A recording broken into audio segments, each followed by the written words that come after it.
Bueno, ya estamos aquí en los estudios con Pedro Lechea, presidente de la Comisión Permanente.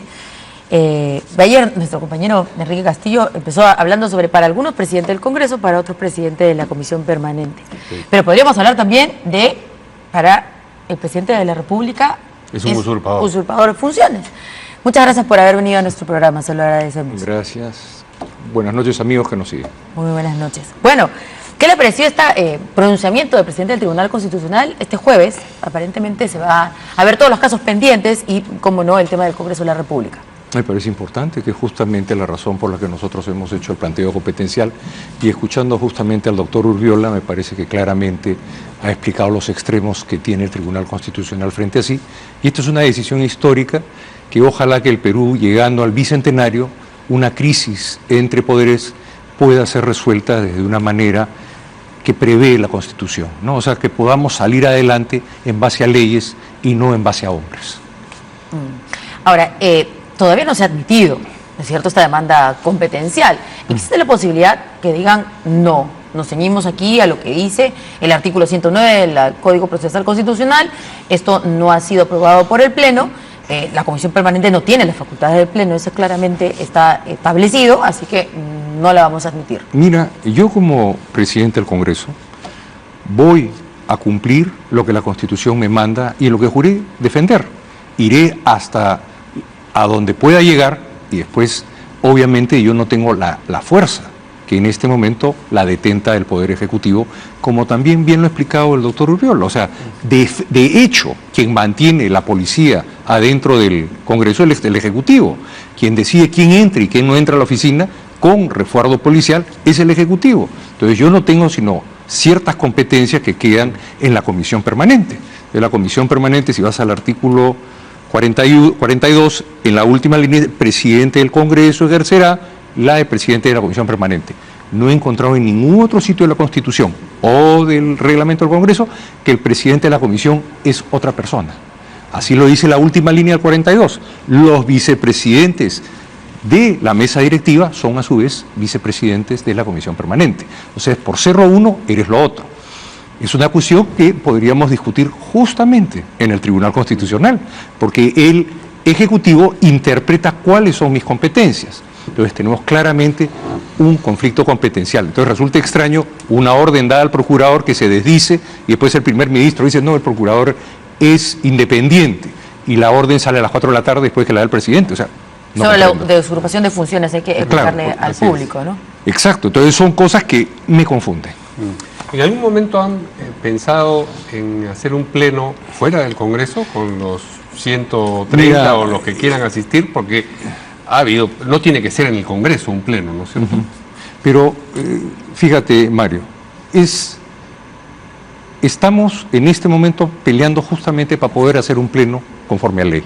Sí. O sea, yo creo que en este momento lo que corresponde seriamente es ir ante el Tribunal Constitucional y plantear esta demanda competencial, en la que nosotros pedimos que se nos devuelvan las atribuciones que nos han retirado de manera inconstitucional. Esa es nuestra posición y la vamos a defender. Entonces, salir a hacer manifestaciones de otro tipo, personalmente no veo que vienen ni aporta. Pero aún en esa pretensión han tenido avances y retrocesos, porque cuando usted le dice al presidente renunciemos todos y hagamos lo que usted quería inicialmente, llamar a elecciones generales, ya estaban también dispuestos a renunciar a aquello que pretenden recuperar ahora.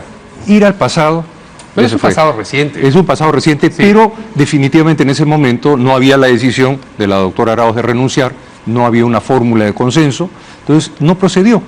Lo que es interesante es lo que ha venido justamente de Venecia. Venecia, tienes que acordar que nosotros pedimos opinión a Venecia el 17 de agosto y en la carta que enviamos, justamente lo que señalamos, y te lo voy a leer para que nuestros amigos televidentes nos sigan, es: nos preocupa que el Poder Ejecutivo recurra nuevamente a la cuestión de confianza para forzar su aprobación. Entonces, ya cuando yo asumo la presidencia, nosotros comenzamos a ver que se venía una tendencia de generar un mecanismo que no estaba realmente planeado para eso. Entonces venía la discusión de que si es que los temas constitucionales eran atribución exclusiva del Congreso. Cuando se genera la cuestión de competencia, se entiende que es para la gestión propia del Ejecutivo. Me das la plata, me das la ley que necesito para gestionar, pero no para temas que requieren, como bien lo ha ratificado hoy día la Comisión de Venecia, para que sean temas que tengan que estudiarse, que no son temas que pueden tener plazos, como decía primero el señor Ceballos, primero que fue impropio ir a hablar a la Comisión de Venecia, de la cual somos signatarios, y lo que pedíamos era un consejo. Hubiese sido mucho más interesante que el Ejecutivo se junte con nosotros y busquemos una solución dentro de la Comisión de Venecia, como hacen los países que están adscritos a la misma. O sea, se busca un foro de consulta, no era un foro de enfrentamiento. Ellos lo sabían. Entonces, con decirnos el doctor Ceballos, que esto era impropio siendo ministro de Justicia, a mí me chocó bastante. Entonces, lo que nosotros vemos hoy día que la Comisión de Venecia nos contesta es justamente eso, que esto es un tema que requiere tiempo, un tema que requiere análisis, un tema que requiere valorar lo que son los pesos y contrapesos, o sea, la fiscalización. Hoy día ya vemos que comenzamos a dar órdenes aquí, allá, esto tiene que ir, este ministro entra, esto sale, este decreto de urgencia en economía. Entonces comenzamos a ver que no hay un contrapeso y que podríamos estar entrando en mayores problemas. ¿Y hubo tiempo y análisis en la Comisión de Constitución para debatir el tema de las elecciones? Yo creo que no. Yo creo que esta comisión debió ser una comisión que por lo menos tenía hasta para diciembre, porque teníamos que consultar mucho, pero teníamos al doctor Ceballos que daba la amenaza que el 30 es el límite, la fecha 30 es el límite, cosa que justamente lo que expresa la Comisión de Venecia es que los cambios constitucionales deben ser difíciles, no deben ser fáciles, deben estar sometidos a mucho debate, a mucha socialización. O sea, la señora Rosa Bartra se precipitó. Bueno, teníamos, mira, yo no sé si no creo que la señora Bartra se haya precipitado. Son 7 bancadas, por favor, no caricaturicemos en una persona, la señora... En pedir que se vote. No, teníamos tú puedes pedir que vote, pero la mayoría te dice no. Ok, es verdad, entonces, pero esa decisión... Pero digamos, ella puso la votación. Claro, pero la votación, todas las votaciones ahora... Sí. Por lo que yo tengo entendido, ninguna tiene mayoría fuerza popular. O sea, tiene que tener un consenso con otras bancadas para que eso suceda. Entonces, decir en el comercio, que lo dice el presidente, yo realmente la razón por la que hice esta disolución fáctica fue porque mandaron al archivo este tema. Entonces, perdón, ¿no era por el tema de haber elegido al tribuno? ¿O cuál era el tema? Entonces, las señales no son claras, qué cosa es lo que queríamos hacer. Lo que sí teníamos claro es que el 30 podíamos encontrarnos ante una disolución fáctica como efectivamente nos encontramos. Entonces, que haya decidido en ese momento la Comisión de Constitución enviar al archivo el proyecto, puede ser las presiones del momento, y sobre todo que el ministro de Justicia todo el rato decía, apúrense porque ya van a ver, apúrense porque ya van a ver. Entonces se hizo el debate lo más que se pudo y al final se dieron cuenta que del debate de lo que se había hecho, ahí terminaba la cosa. Cuando yo hablé después con algunos de los que estaban en la mesa, decían, no, la presión era bárbara, la presión era irracional la que estábamos teniendo y así no se pueden hacer las cosas. ¿La presión de dónde? La presión que viene a ser del entorno en general. O sea, Verónica, la lista la podemos hacer de todos los actores que estaban alrededor. De repente hay presión del Fujimorismo, porque como no creo, el Fujimorismo de la Primo, pero nuevamente, Verónica, no caricaturicemos. Son 7 bancadas, el Ejecutivo, todo el mundo ha metido la pata en esto. No exceptuemos a nadie. O sea, acá todo el mundo ha forzado una figura que nos tiene hoy día. Entonces, el Congreso también. ¿Perdón? El Congreso también. Pero por supuesto. Claro, si cuestionaban la posibilidad de atar una cuestión de confianza a una reforma constitucional, porque es un cuestionamiento que existía de origen, y después terminan votando a favor de esa cuestión de confianza, hay una contradicción, ¿no? No la hay, porque la votación es un procedimiento, sí, bueno, Mario. Un procedimiento, yo no entiendo cómo... Perdón, no es. Mario, no. ¿Tú votas o tú decides sobre los ministros que se eligen? El relator de Naciones Unidas nos los presentan quién va a ser, nos ponen 20, 30 días para que todos podamos opinar, o simplemente lo elige el Ejecutivo y lo hace. No, pero si no les parecía que eso era materia de cuestión de confianza, pues no la votaban. Pero si no, es que, perdón, es que estás confundiendo dos hechos. Es increíble, porque uno es una votación es un procedimiento que vas y marcas. Sí. No hay discusión, sí. O sea, se vota. Y después en la tarde se ponía el proyecto que quería el Ejecutivo para mejorar o revisar la forma de votación de los tribunos. Pero no creo que esté pero perdón, vamos despacio. Dos hechos. Cuando tú haces una ley es para atrás o para adelante. ¿Perdón? Una ley, cuando la das, ¿tiene efecto retroactivo o para adelante? Entonces esa ley no tenía problema en ser discutida en la tarde, porque el procedimiento que veníamos era un procedimiento... De acuerdo acerca de eso. Yo estoy diciendo que si a ustedes les parecía que no se podía presentar una cuestión de confianza atada a una reforma constitucional... No está hablando pues del 30. Entonces, claro, pues entonces... ¿De cuál estamos hablando? Perdóname que ya me perdí. De todas las que se han presentado. La que presenta el 30 de septiembre está atada a una reforma constitucional. Entonces, ¿cómo votan Perdón, porque estábamos de acuerdo. Había un acuerdo, por eso se vota a favor. Que si podía mejorar el sistema que elegíamos a los tribunos, era perfectible, Mario. Por eso se vota a favor. Ahora, y que es más, el debate... Aún cuando implicase una reforma constitucional. Eso aún, porque esa es potestad del Congreso. O sea, si el Congreso lo ve bien, lo aprueba. Si el Congreso considera que esa modificación constitucional no va, por ser exclusivo y excluyente, que es nuestra posición, va al archivo. Pero si nosotros recibimos algo del Ejecutivo y le dice, oye, te propongo este cambio constitucional, me parece interesante, te lo apruebo. Está atada a una cuestión de confianza. La cuestión de confianza es el voto. Es un hecho objetivo. Sí, claro. Entonces se votó a favor. O sea, se dijo, y yo tuve una conversación con los distintos congresistas en la tarde, y me dijeron, nos parece bien, porque las dos modalidades, la especial y la normal, no nos presentan buenos candidatos y presentan muchas dudas. Pero estábamos al fin de un procedimiento 9 meses atrasado, y lo único que nos tocaba era los 15 minutos finales del partido. Esa es la parte que me tocó a mí terminar. Sí, entonces, creo que estamos esclareciendo posiciones distintas. Yo todo lo que estoy señalando es el hecho de que si no se puede presentar una cuestión de confianza atada a una reforma constitucional, pues entonces quienes cuestionan esa atadura no pueden votar esa cuestión de confianza. Ya sé que es un acto. No, está partiendo de premisa equivocada. Las cuestiones de confianza las introduce Enrique Chirino Soto sobre la base de modelos europeos, que podía hacer cuestión de confianza por todo. Pero la cuestión de confianza por lo general se hace sobre temas ejecutivos. Me apruebas el tema de la ley agraria, la ley minera, porque sin eso yo no puedo trabajar. Entonces, si yo no puedo trabajar, inútil que yo siga entonces a una cuestión de confianza. Pero atar una cuestión de confianza a un tema constitucional, te puedes encontrar con las dos situaciones, porque la Constitución permite hacerlo. Y también lo dice el Tribunal de Venecia, lo permite, lo dice, por ejemplo, Enrique Gersi, lo permite. La cuestión es que cuando vas a un tema constitucional, no es que el otro, porque hemos dicho sí, estamos obligados a volver a decir sí, esa es tu confusión, podemos contestar no. O sea, pero tú me has dicho, si la cuestión de confianza nos negamos acá, ¿por qué la cuestión de confianza nos negamos aquí? Entonces, ¿cuál es la...? Explícame por qué. Bueno, nos estamos quedando un poco atollados en esto de acá, pero yo todo lo que estoy diciendo es que si asumen que las cuestiones de confianza per se no pueden estar atadas a una reforma constitucional... No te he dicho eso. Pueden estar a cualquier situación. No. Ahí en el Congreso confusamente, y es eso lo que... No, acá hay un error. Lo que digan sí en un caso y no en el otro. No, Enrique Gersi justamente describe por qué fue constituyente. Él estuvo con Fredemo cuando Fredemo es sacado por Fujimori el 5 de abril y después participan en el tema constitucional.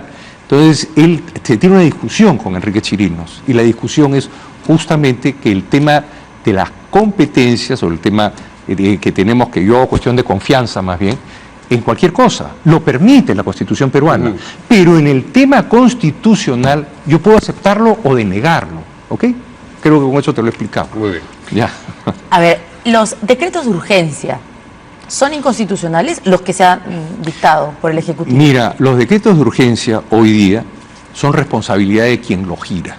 En materia tributaria hay una discusión. Estos llegarán a la Comisión Permanente y la Comisión Permanente hará las anotaciones del caso. Tocará al próximo Congreso finalmente dilucidar si están bien dadas o mal dadas. El riesgo cuando tienes un decreto de urgencia y eres ministro, yo he sido ministro de PPK, es que tú eres responsable por el tema. ¿Y ustedes no han pensado ejercer una función de contrapeso a pesar de los límites que quieren poner, por ejemplo, comentando cada uno de estos decretos de urgencia? Obviamente nadie les impide decir... No, obviamente es nuestra responsabilidad. Hoy día hemos montado justamente 3 comisiones con los grupos de trabajo para hacer un análisis real de cada norma, de cada norma, una que sea los temas constitucionales, uno que sea los temas de justicia, el otro los temas económicos, los temas presupuestales y otra comisión que va a analizar el resto de los temas. Entonces lo que tenemos que ver en la comisión permanente es que eventualmente lo que nosotros vamos a tener que anotar al proyecto del decreto de urgencia es cuál es el parecer de la comisión permanente y si se han cumplido o no se han cumplido las obligaciones pertinentes de la ley, y tocará al próximo Congreso resolverlo en caso que nosotros... Pero ustedes pueden pronunciarse al respecto en voz alta en este momento. Obviamente hay una discusión ahorita sobre justamente la ley del libro, ¿no? O sea, si es que es posible dar un decreto de urgencia sobre materia tributaria, ¿no? Sí. Entonces, ampliar el plazo, ¿no? Bueno, estás dando al final del día, entonces es discutible, eso tendrá que analizarse y tendrá que hacerse las acotaciones del caso cuando nos llegue el decreto de urgencia. O por ejemplo sobre los ministros, hay observaciones acerca de la composición de este gabinete, el regreso del señor Trujillo, ahora hay observaciones acerca... Bueno, ahí es poco lo que nosotros vamos a poder opinar. Opinar, ¿no? Opinar pueden... Opinar públicamente sí, claro. Pero legalmente no. O sea, legalmente hoy día justamente lo peligroso de estos interregnos son los hechos que van asumiendo los distintos ministros y el propio señor Vizcarra, que está hoy día a la cabeza de este experimento, y que veamos dónde va a resultar. Ahora que le escucho hablar, ya, digamos, tiene mucho más claro el tema de la comisión permanente y la función, ¿no es cierto?, que tiene, porque de hecho el día 30, en medio de la confusión, y hay algunos que dicen que ahí usted claramente ha usurpado funciones, prestó juramento a la señora Mercedes Arauz como presidenta de la República cuando no había habido ni siquiera, si es que había, una vacancia, sino una suspensión en el cargo. O sea, Claro. que ella entraba como a yo creo reemplazarlo que el doctor Urbiola ha dado una explicación que te cubre el tema, pero vamos a ir al tema. O sea, llega la suspensión fáctica, o el hecho que agarra y declara fácticamente disuelto el Congreso. Entonces, obviamente la reacción fue... vamos a ponerlo a la hora, llega a las 9:30 de la noche y eso recién funciona a las 9:30 del día siguiente. Entonces, obviamente, la decisión del Congreso es presentar a debate inmediatamente la suspensión del presidente Vizcarra.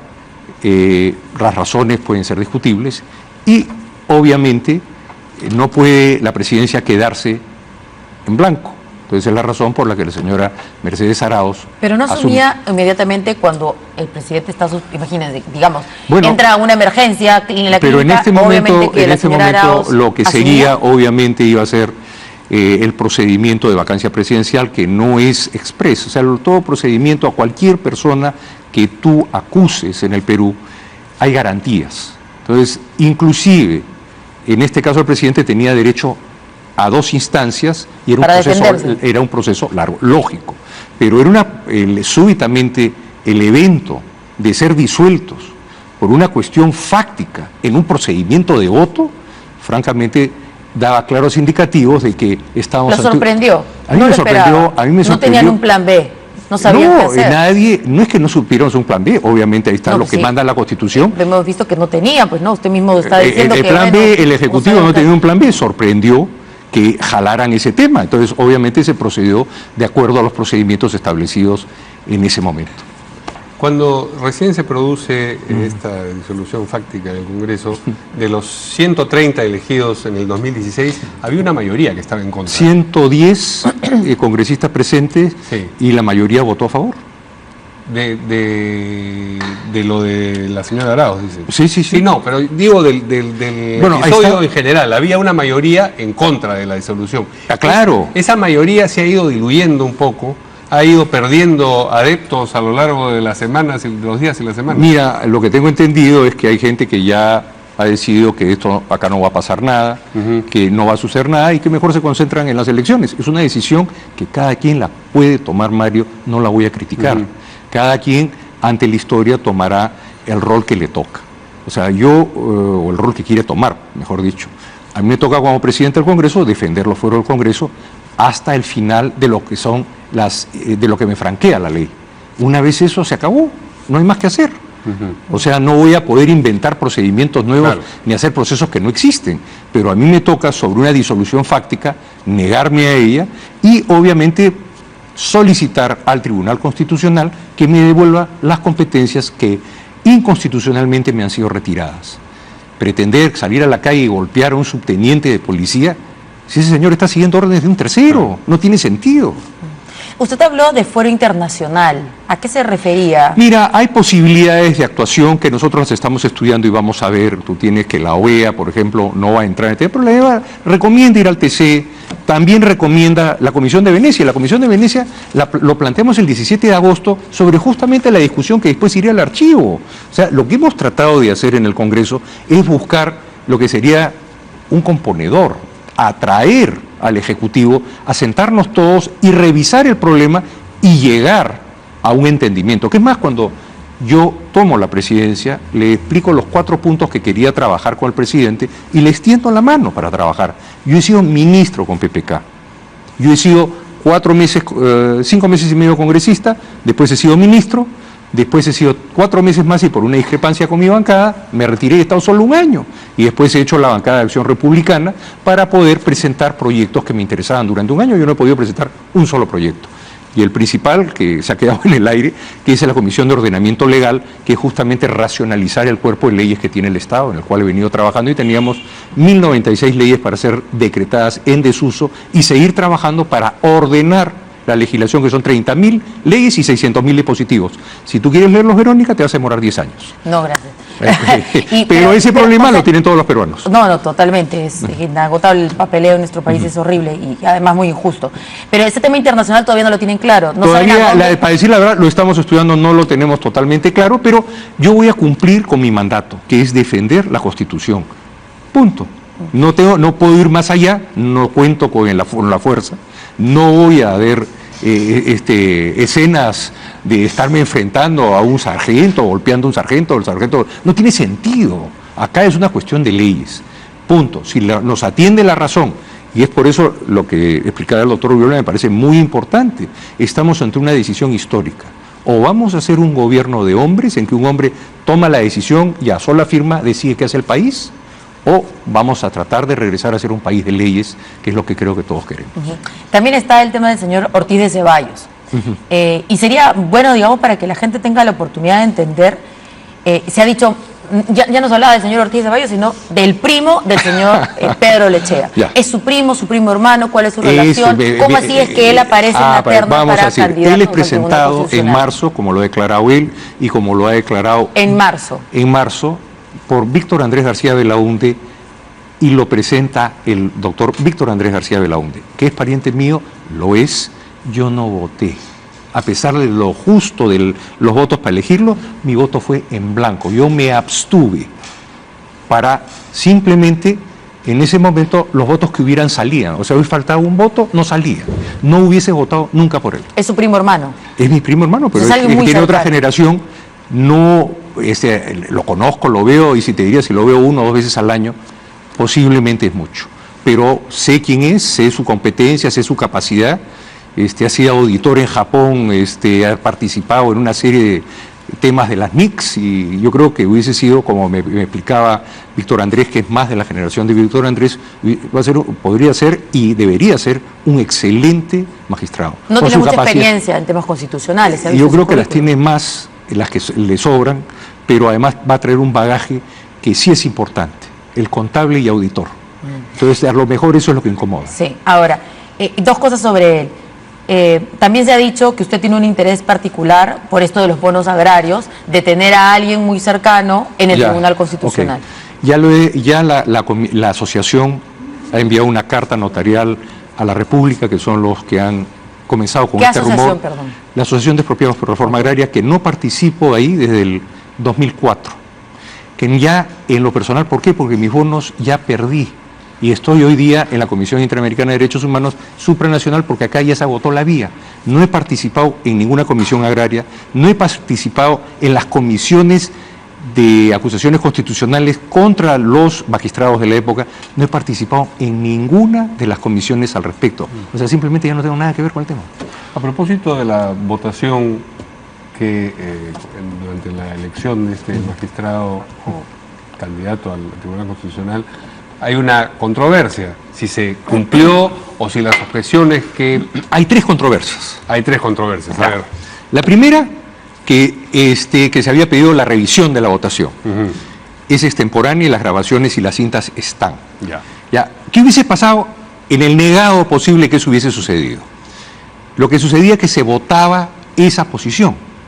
¿Y cuántos votos necesitabas? La mitad más uno.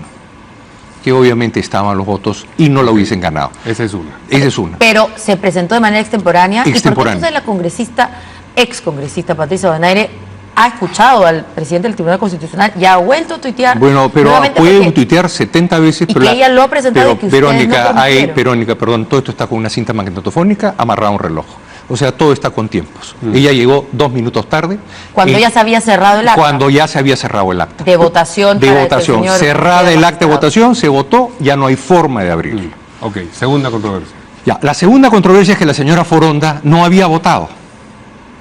Porque No, le marcaron apareció a verde y en decía verde, que no había claro. votado. Bueno, eso, primero, yo retiro los votos a viva voz 2 veces, está grabado también. Pero algo más interesante que se rescata poco, que el botón verde fue presionado por el señor Dammert. Están las pruebas fílmicas y el material fílmico. Nada de eso se ha revisado, eso debería revisarse. ¿Y usted por qué no ha impulsado eso? O sea, porque lo que se ha visto son imágenes a través de Mira, redes sociales y no siempre lo que está en redes sociales, pues hay que, Tienes digamos, toda darle, la razón, Verónica. Lo que estamos viendo es en la garantía. próxima reunión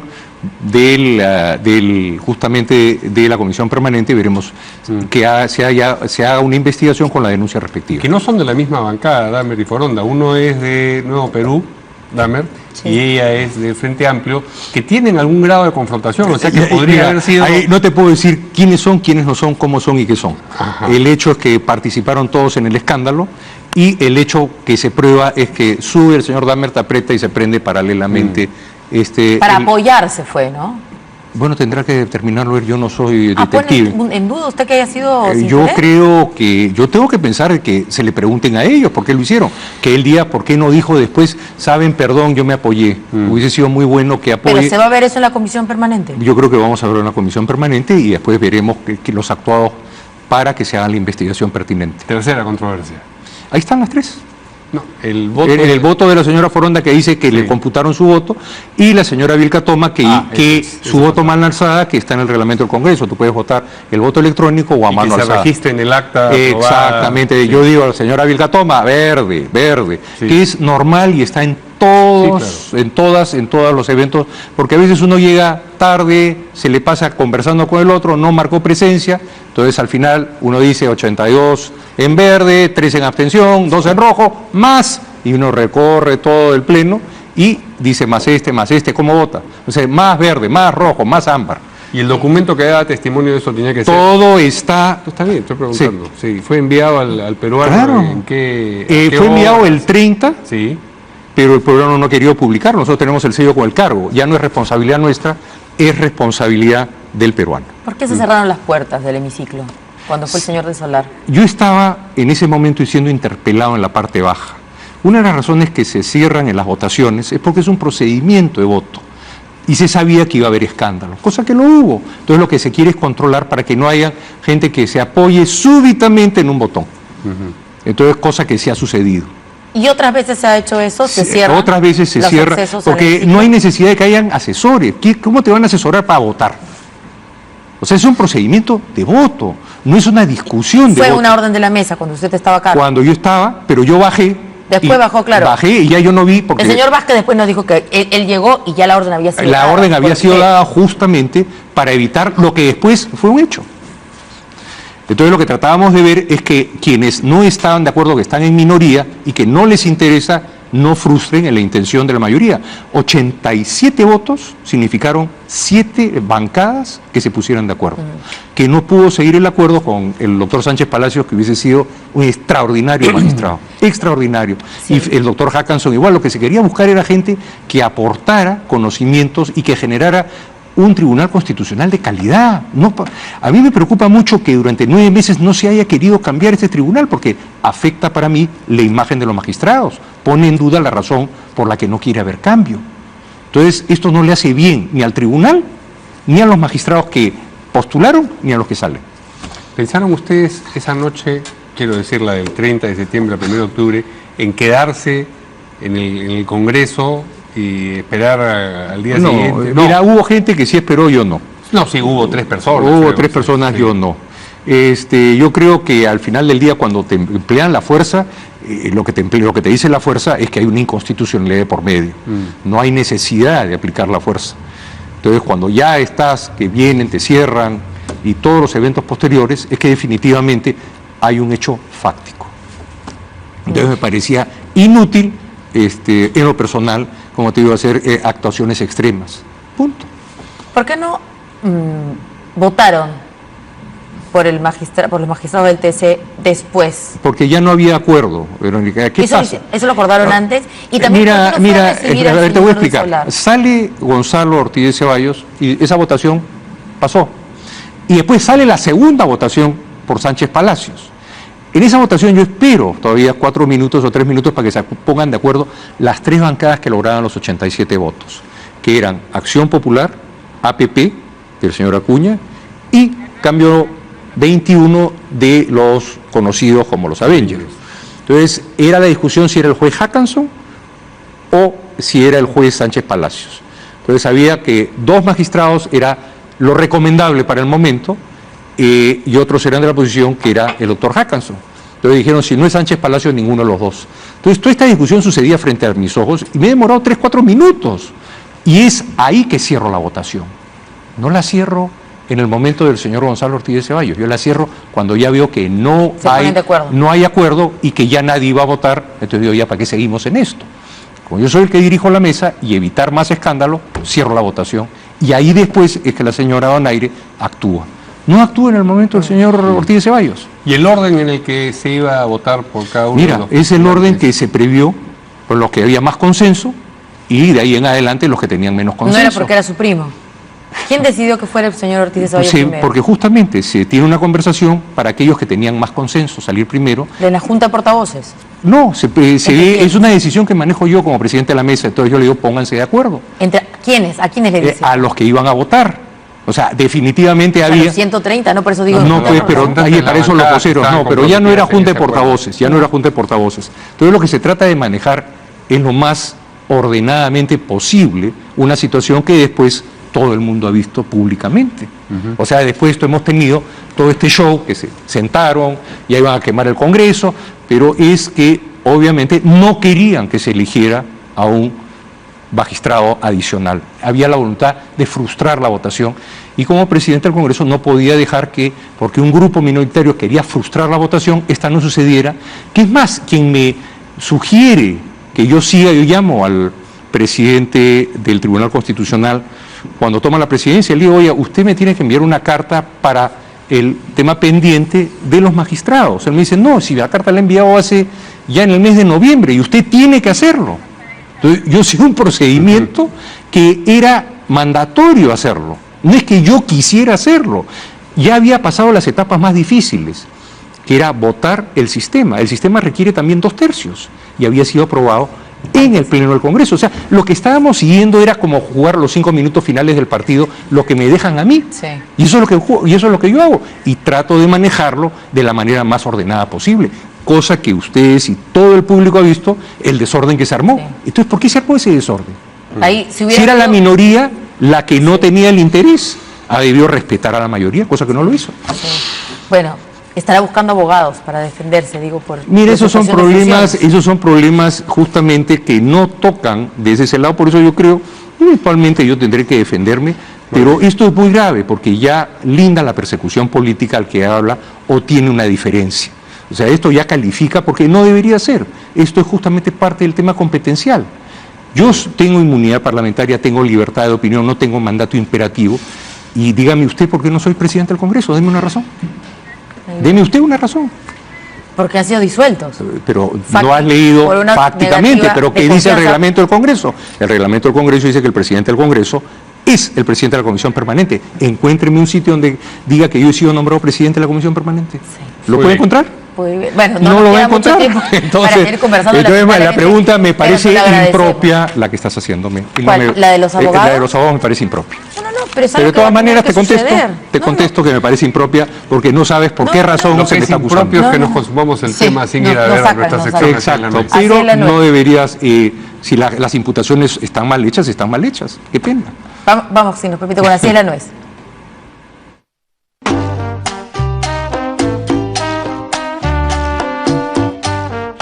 Y esta foto es nuestra primera nuez. Bien podríamos decir que Dios los crea y Antauro los junta.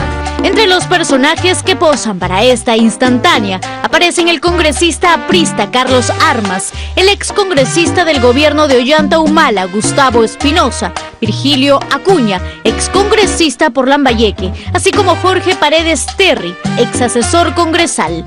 Nos falta espacio para recordarles el pasado político de estos personajes. En todo caso, conocido es que Antauro, sentenciado por el Andahuaylazo, viene sumando cuadros de ese penal de Virgen de las Mercedes. Hasta esta prisión han llegado incluso personajes como la ex parlamentaria Jenny Vilcatoma. Usted ya sabe la frase, dime con quién te juntas y te diré quiénes serán tus candidatos. La segunda nuez tiene que ver con un cónclave fujimorista organizado, ni bien salió el informe de la Comisión de Venecia. El presidente de la Comisión Permanente, Pedro Olaechea, se reunió con Héctor Becerril, Gladys Andrade, Mario Mantilla, Ángel Neira y Luz Salgado. Analizaron las consecuencias y las acciones que asumirán tras este pronunciamiento no vinculante.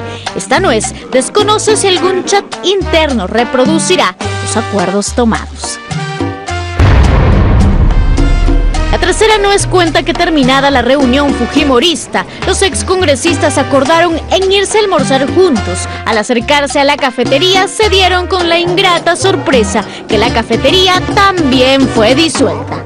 Tal era el hambre que algunos como Miki Torres optaron por buscar sus sagrados alimentos a un restaurante cercano. Así es la nuez. Muy bien, eso es todo por esta noche. Chao.